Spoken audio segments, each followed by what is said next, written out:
Now we're going to cover the steps to a non-sales call. First, you have your greeting. Then you're going to listen to the customer's request. You're going to confirm understanding of the request, and then an assurance of resolution.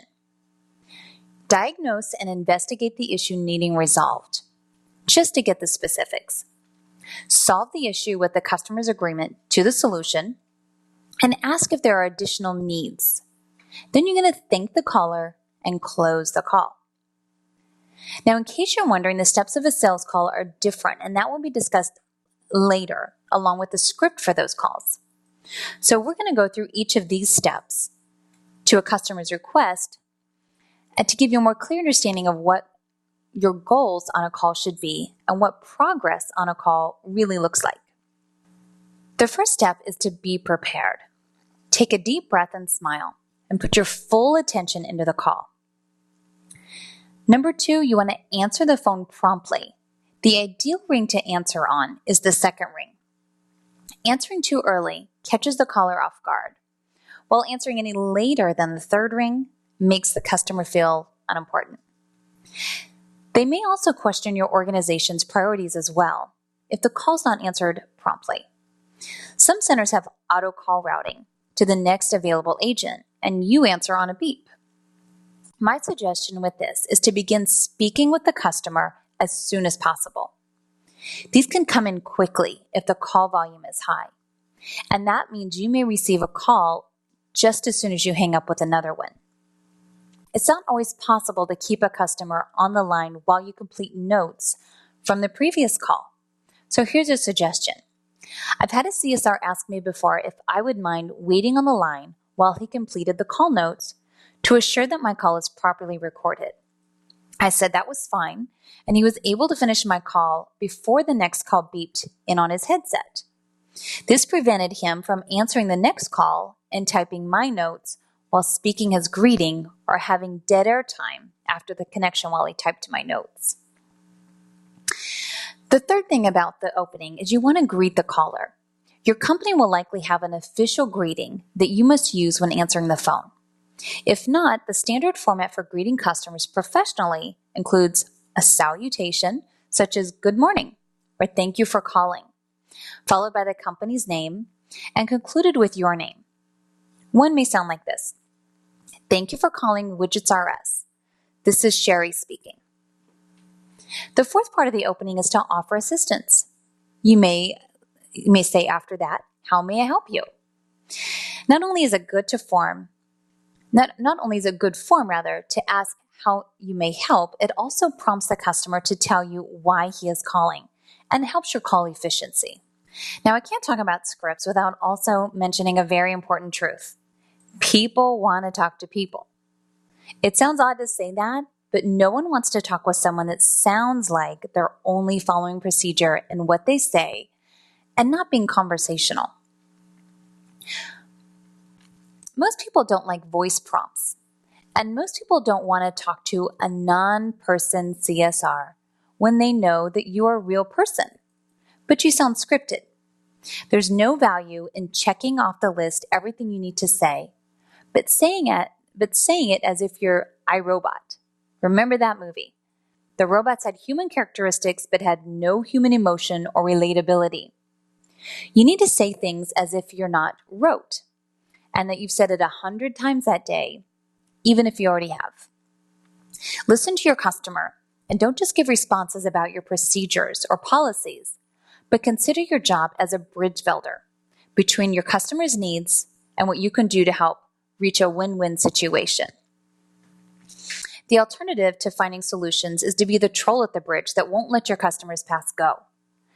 There will be times you have to use your people and creative skills to find a solution that is within your company guidelines and meets or exceeds your customers' needs. Once again, this is called call ownership. That's owning the solution to every call. We'll talk more about relating to your customers in the last half of this course.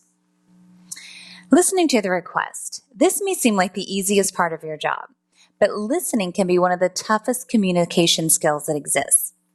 Listening to a customer takes an effort. It can be challenging to stay engaged in a conversation when you're not talking much. This means, once again, you'll need a pad of paper to jot down their main points and your questions. Listening accomplishes the following. It helps you to determine what the customer needs or wants, which helps you to solve their problems. It provides you with information so you can improve your service. It helps you to build better relationships. And listening prevents misunderstandings. Do you remember how Dr. Fraser Crane answered his phone? Dr. Fraser Crane, I'm listening. However, listening does not always come easy, especially over the phone. On average, we retain approximately 25% of what we hear. We'll talk more about obstacles to listening later in this course. As you listen to the customer, write down their name and try to use it periodically throughout the call. Interrupting customers is something that you want to be careful about. You need to adapt to the customer's style of communication because they have different ways of relaying information to you. Some wait to be prompted, while others dive right in to giving you as much information as you need, and sometimes too much. Generally, it's best to allow the customer to finish speaking before you speak. However, there are times when it's okay to interrupt the customer. If you can tell that you are not the right person to handle the call, it's better to interrupt so you can direct him to the person who can best handle his call. For example, you might say, "Excuse me, Mr. Jones. I don't mean to interrupt, but it sounds like John from our accounting department will be better able to assist you with this issue. Would you mind if I go ahead and transfer your call to him?" Not only is this acceptable, it's very appreciated by the customer because he doesn't have to tell his story more than once. If you must interrupt a caller, be sure to be polite and use the words, "Excuse me." In addition, when transferring a call, give your coworker a brief overview of what you've learned so far about the caller's needs, including the customer's name. This way, your coworker can continue to provide excellent customer service. For example, he might say, "Hello, Mr. Jones, this is John. Rachel told me a little bit about your problem. How can I be of service?"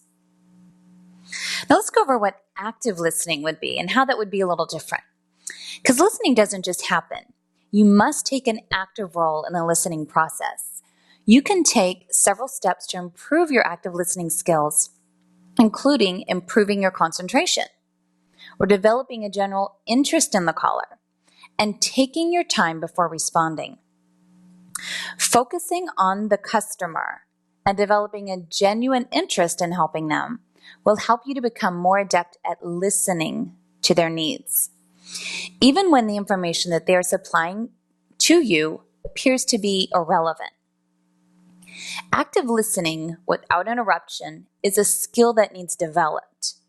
It is good to interject an occasional or "okay," or something of that nature if the customer has a lengthy issue to explain. This helps the customer know you're still there and you're truly listening and understanding what they're saying. It also shows that you take an interest. That is, as long as you're speaking with a truly interested and empathetic tone. Taking your time before responding allows you to process what's been said. It gives you time to formulate an appropriate response and shows the customer that you have carefully considered the customer's concerns. Now, another important part of listening is confirming information. Part of listening involves confirming the information that the customer has just told you. Confirming helps you to know that you are on the same, that you understand what it is that they just said. And it's a way of summarizing it. There's 4 basic steps involved in confirming. And the first one includes a confirming statement. You might say, "Let me make sure that I have understood what you've said." And the next one is to summarize the key facts that they've just told you. Then you want to verify that you've understood correctly and not just keep rolling through it and not give them an opportunity to respond. Then you want to clarify any misunderstandings. And these may seem a little bit like common sense, but I want to mention these because there's been so many times that I've been on a call and the CSR has not confirmed properly what I've said or even at all. So you might start out, as I said, "I just want to make sure that I understood what you've said correctly." just to demonstrate that you've been listening and that you understood what they've said, because you are aiming for accuracy. That's excellent customer service. Just don't overconfirm their statements. You don't want to do that too much. But summarizing the key facts of the call requires you to restate what the customer has just told you. For example, you would like to schedule an oil change for your 1992 Honda Accord. Is that correct? So this can be done in a way that's very conversational. This obviously isn't how you're going to speak to people on an everyday basis, but over the phone and being professional, this is a part of being very clear. After asking if you understood properly, the customer will either agree or disagree, because misunderstandings happen. Either way, it's best to find all this out sooner rather than later. And this is especially important before you transfer the call. I have had this happen to me many times, and now I'm in the wrong department and I have to start all over.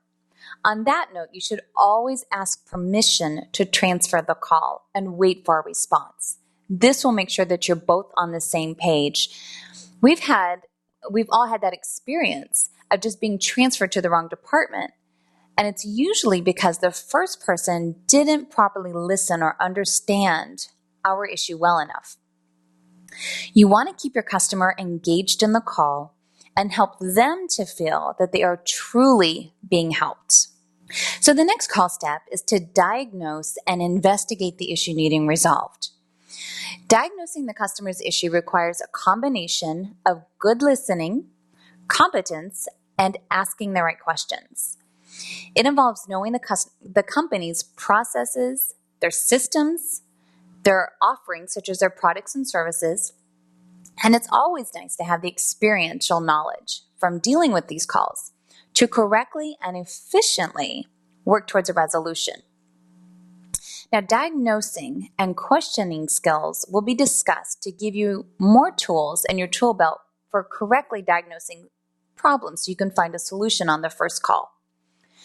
You want to solve the problem with the customer's agreement to the solution as well.